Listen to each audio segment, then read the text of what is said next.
Yes, and start. Farmers are our Annadata.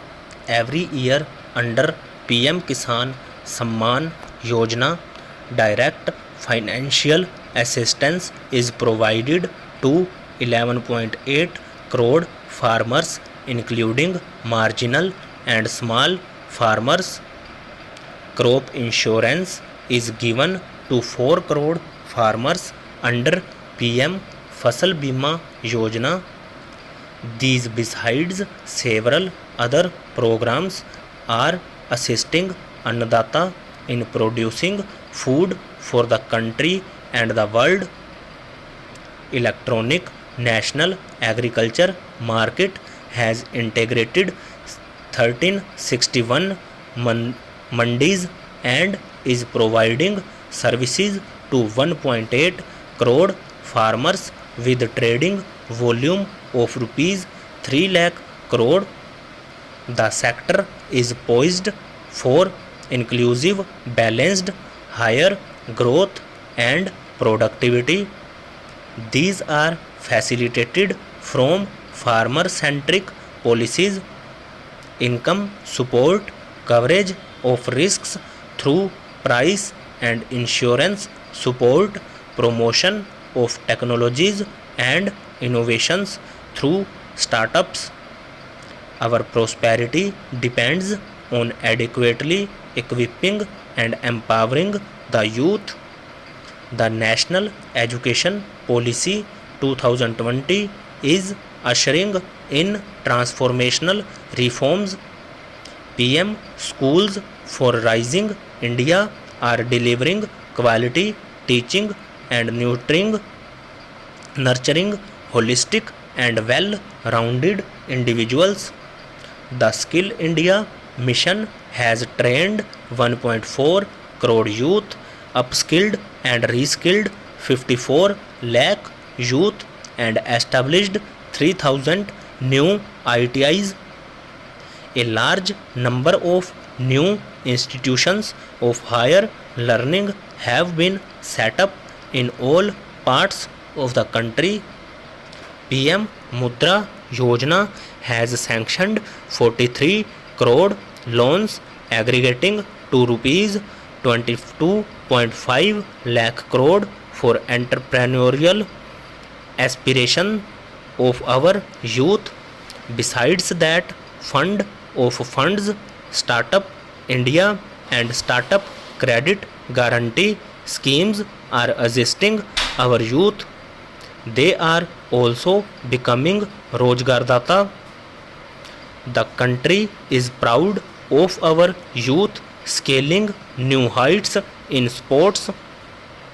The highest ever medal tally in Asian Games and Asian Para Games in 2023 reflects a high confidence level. Chess prodigy and our number one ranked player put up a stiff fight against the reigning world champion in 2023. Today, India has over 80 chess grandmasters compared to little over 20 in 2010.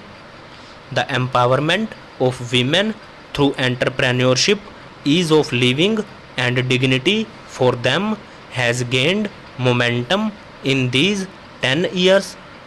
30 crore Mudra Yojana loans have been given to women entrepreneurs. Female enrollment in higher education has gone up by 28% in 10 years. In STEM courses, girls and women constitute 43% of enrollment, one of the highest in the world. All these measures are getting reflected in the increasing participation of women in workforce in the country. The impact of all-round development is discernible in all sectors. There is macroeconomic stability, including in the external sector. investments are robust, the economy is doing well, people are living better and earning better with even greater aspirations for the future. Average real income of the people has increased by 50%. Inflation is moderate. People are getting empowered, equipped, and enabled to pursue their aspirations. There is effective and timely delivery of programs and of large projects. The multi-pronged economic management over the past 10 years has contemplated people-centric inclusive development. Following are some of the major elements. 1. All forms of infrastructure, physical, digital or social, are being built in record time. 2. All parts of the country are becoming active participants in economic growth.